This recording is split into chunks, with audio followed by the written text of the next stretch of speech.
नमस्कार दोस्तों, आप सभी को करवा चौथ की ढेर सारी शुभकामनाएं। माता करवा की कृपा आप पर बनी रहे और आपका सुहाग सदैव अमर रहे।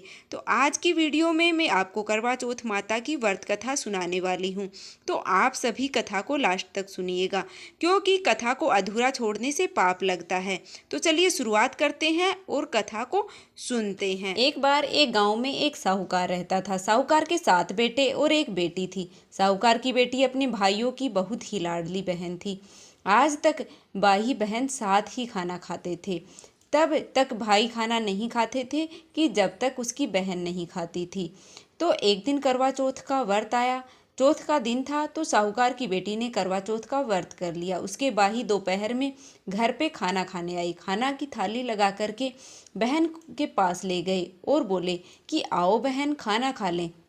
बहन बोली कि भाई आज तो मेरा उपवास है, आप ही खाना खा लो, आज तो मेरा व्रत है। यह सुनकर के और भाई बहुत दुखी हो गई। बोले कि बहन तुम खाना कब खाओगी? तब बहन बोली कि भाई जब चंद्रमा निकलेंगे तब चंद्रमा का पूजन करके अर्घ दे के तभी मैं खाना खाऊंगी। भाई बोले कि बहन अगर अभी चंद्रमा निकल जाएंगे तो क्या तुम अभी खाना खा लोगी? बहन बोली कि हाँ भाई, अगर अभी चंद्रमा निकल जाएंगे तो मैं अर्घ दे के और अभी खाना खा लूंगी। ये सुन के सातों भाइयों ने एक योजना बनाई। कोई भाई माचिस लेके आया तो कोई भाई छलनी लेके आया, कोई भाई कपड़ा लेके आया और कोई लकड़ी लेकर आया। सातों भाई गांव के बाहर दूर एक ऊंचे पेड़ पर चढ़ गए और लकड़ी के ऊपर कपड़ा बांधा और आग जला करके आग पर छलनी लगा दी। और दो भाई भागे भागे बहन के पास घर आए और बहन से बोले कि बहन छत पर जाकर देखो, चंद्रमा निकल आए हैं। जब साहूकार की बेटी ने छत पर जाकर देखा तो सच में ऐसे लगा जैसे चंद्रमा निकल आए हैं। साहूकार की बेटी ने अपनी भाभियों को आवाज लगाई, भाभी जल्दी आ जाओ, चंद्रमा निकल आए हैं, आओ चंद्रमा का पूजन कर लेते हैं। साहूकार के बेटे की बहुओं ने कहा कि दीदी आपके चंद्रमा निकले होंगे, आप ही पूजा कर लो, हम तो रात को ही पूजा करेंगे। साहूकार की बेटी ने चंद्रमा का पूजन किया और खाना खाने बैठ गई। जैसे ही खाना खाने लगी, पहले टुकड़े में बाल आया, दूसरे टुकड़े में छींक आ गई और तीसरे टुकड़े में राजा के घर से बुलावा आ गया कि साहूकार का दामाद बहुत ही ज़्यादा बीमार है, जल्दी से बुलाया है। और साहूकारनी ने जल्दी जल्दी अपनी बेटी को ससुराल भेजने की तैयारी शुरू कर दी। जैसे ही संदूक खोली, सबसे ऊपर सफ़ेद रंग की साड़ी दिखाई दी। साहूकारनी ने जो भी संदूक खोले उनमें सफ़ेद रंग की साड़ी ही निकली। सफ़ेद रंग की साड़ी पहन करके अपनी बेटी को विदा कर दिया और चलते टाइम अपनी बेटी को एक सोने का टक्का दे दिया। साहूकारनी बोली कि बेटा रास्ते में सबके पैर छूते हुए जाना, जो भी तुम्हें मिले उन सबके पैर छूना और जो तुम्हें सदा सुहागन रहने का आशीर्वाद दे उसी को यह सोने का टक्का दे देना। साहूकारनी की बेटी घर से चल दी और रास्ते में जो भी मिले सबके पैर छुए, लेकिन किसी ने भी सदा सुहागन रहो का आशीर्वाद नहीं दिया। जब साहूकार की बेटी अपने ससुराल के घर पहुंची तो दूर दूर से देखा कि बहुत सारे लोग हैं वो इकट्ठा हुए हैं और साहूकार का दामाद यानी कि बेटी का पति है वो गुजर चुका था, उसकी मृत्यु हो गई थी, इसलिए सब लोग इकट्ठा हुए थे। साहूकारनी की बेटी जैसे ही घर के अंदर जाने लगी तो घर की दहलीज पर एक छोटी सी लड़की खड़ी थी। साहूकारनी की बेटी उस लड़की के भी पैर छूने लगी तो लड़की ने आशीर्वाद दिया, सदा सुहागन रहो। साहूकार की बेटी ने उस लड़की के पैर पकड़कर वहीं बैठ गई। लड़की ने कहा कि दिन में चांद उगावनी मेरे पैर छोड़ दे और व्रत भंडावनी मेरे पैर छोड़ दे, भाइयों की लाडली मेरे पैर छोड़ दे। साहूकार की बेटी ने पैर नहीं छोड़े और बोली कि हे माँ, मैं पहचान गई हूँ कि आप ही करवा चौथ माता हैं। आपको मेरा सुहाग जो आपने लिया है, आपको ही मेरा सुहाग वापस देना होगा। माँ, मेरा व्रत गलती से टूट गया है, मैंने जानबूझ करके व्रत नहीं तोड़ा है, गलती से यह सब कुछ हुआ है, कृपा आप मेरी इस गलती को क्षमा कर दें, आगे से कभी ऐसी गलती नहीं होगी। साहूकारनी की बेटी इस तरह से विनती करने लगी।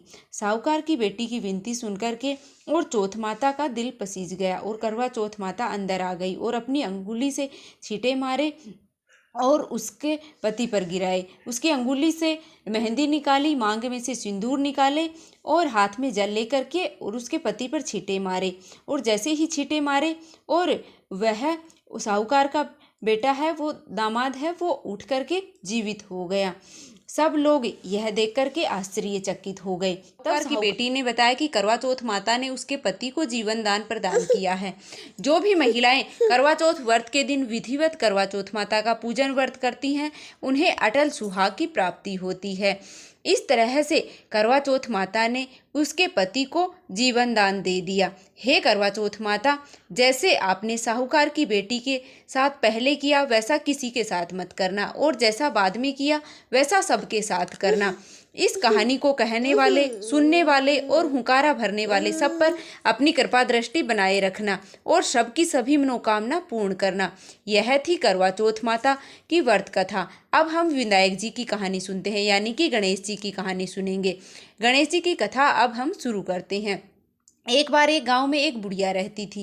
वो बुढ़िया रोजाना गणेश जी का पूजन करती और रोजाना मिट्टी के गणेश जी बनाती। रोजाना गल जाते। बुढ़िया के घर के सामने ही एक सेठ की हवेली बन रही थी। बुढ़िया ने जाकर कारीगर से कहा, कारीगर भैया आप मेरे लिए पत्थर के गणेश जी बना दो। कारीगर बोला, माँ जी जब तक हम आपके गणेश जी बनाएंगे तब तक तो हमारी यह दीवार बन जाएगी, हमारे पास समय नहीं है, आप किसी और से बनवा लो। बुढ़िया बहुत दुखी हुई। बुढ़िया ने अपने मन में सोचा कि भगवान करे तुम्हारी दीवार टेढ़ी हो जाए। यह सोच करके बुढ़िया ने घर है वो चली गई, और जब कारीगर दीवार बना रहे थे तो वह दीवार टेढ़ी हो गई और दीवार गिरने लगी। दोबारा दीवार बनानी पड़ी। दोबारा दीवार टेढ़ी हो गई, दोबारा दीवार गिर गई। ऐसे बनाते बनाते सुबह से शाम हो गई।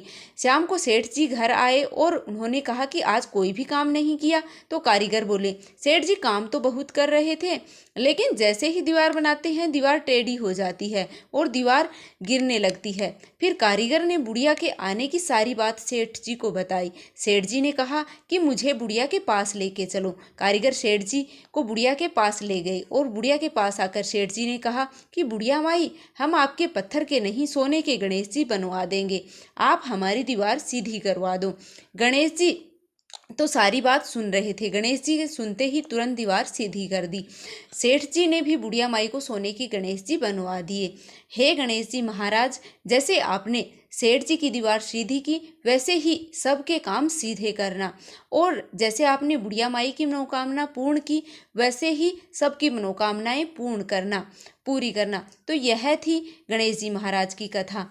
तो कहानी कहने वाले, सुनने वाले और हुंकारा देने वाले सभी पर हे गणेश जी भगवान अपनी कृपा है वो बनाए रखना। बोलो गणेश जी महाराज की जय। तो उम्मीद है कि आपको यह कथा पसंद आई होगी। करवा चौथ की संपूर्ण वीडियो देखने के लिए आप हमारे चैनल पर विजिट कर सकते हैं और हमारे चैनल को सब्सक्राइब करना बिल्कुल ना भूलें, जिससे कि आने वाली हर वीडियो की नोटिफिकेशन आपको सबसे पहले मिलती रहे। धन्यवाद। मिलते हैं फिर से एक और वीडियो के साथ। कमेंट बॉक्स में जय माता दी अवश्य लिख देना।